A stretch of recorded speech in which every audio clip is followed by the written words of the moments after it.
14 South African soldiers killed in a peacekeeping mission in Democratic Republic of Congo are heading back home.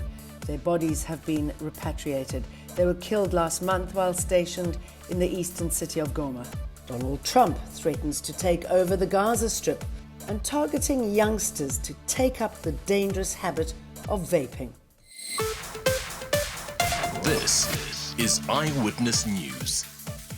Hello, I'm Jane Dutton. We are in Cape Town ahead of tomorrow's State of the Nation address. It comes at a pivotal time in South Africa's history. South African soldiers are dying in Democratic Republic of Congo. There's a dangerous standoff with the United States, with the President, Donald Trump, threatening to withdraw aid from the country, and the fissures that we're seeing in the government of national unity. So what's he going to say about addressing that, including kickstarting the economy? Nearly 2,000 guests from various sectors of our society, from civil society, academia, traditional, religious and cultural groups are expected to attend SONA. Public participation has always been a cornerstone of our State of the Nation address, and this tradition will continue.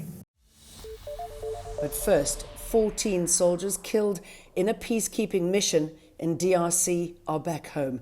They were killed last month while stationed in the eastern city of Goma. Presidency spokesperson Vincent Magwenya has dismissed claims that South African troops are in Democratic Republic of Congo to protect the president's mining interests.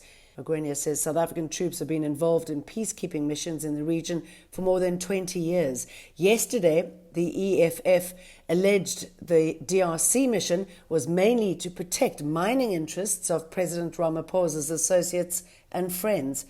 A Rwandan government spokesperson also made similar claims, saying the SANDF is in DRC to protect Ramaphosa's personal interests.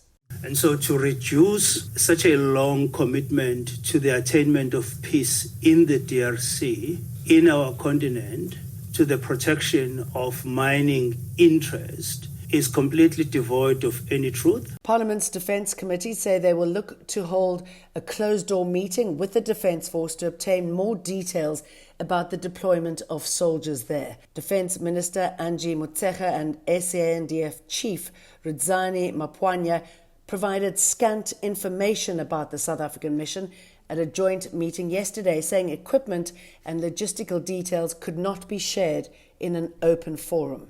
We've got to satisfy ourselves that our men and women in deployment are safe, that they've got sufficient equipment to conduct this mission and ensure a successful execution of the mission to which they've been deployed. US President Donald Trump's delivered another grand plan. This time, it includes taking over the Gaza Strip. Trump made this stunning proposal during a joint press conference with Israeli Prime Minister Benjamin Netanyahu at the White House. The U.S. will take over the Gaza Strip, and we will do a job with it, too. We'll own it and be responsible for dismantling all of the dangerous unexploded bombs and other weapons on the site, level the site and get rid of the destroyed buildings, level it out, create an economic development that will supply unlimited numbers of jobs and housing for the people of the area. His plan lacked details on how he would move out more than 2 million Palestinians or control Gaza. He says he'll make the war-battered place, quote, unbelievable by removing unexploded bombs and resettle Palestinians in other countries, including Egypt and Jordan. Vaping industries have been warned against the use of inappropriate marketing tactics that target individuals under 18 years old. The Vapor Products Association of South Africa says it'll not tolerate vendors that disregard rules set by the Advertising Regulatory Board. Despite clear guidelines, some vaping vendors continue to disregard these rules by using inappropriate marketing tactics, including outdoor advertisements and social media promotions designed to appeal to young audiences.